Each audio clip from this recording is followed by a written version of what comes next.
Latest news updates కోసం ఇప్పుడే download చేసుకోండి media effects app. Welcome to media effects. Tollywood ఇండస్ట్రీలో తనకంటూ ఒక గుర్తింపు తెచ్చుకున్నాడు షాయాజీ షిండే.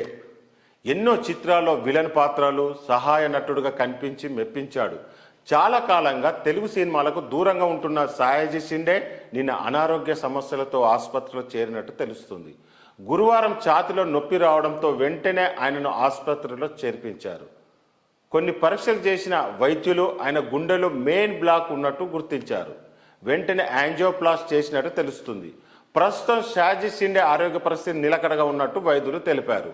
త్వరలోనే ఆయన డిశ్చార్జ్ చేయనున్నారు. ఈ విషయం తెలుసుకున్న అభిమానులు షాయాజీ షిండే త్వరగా కోలుకోవాలంటూ ప్రార్థనలు చేస్తున్నారు.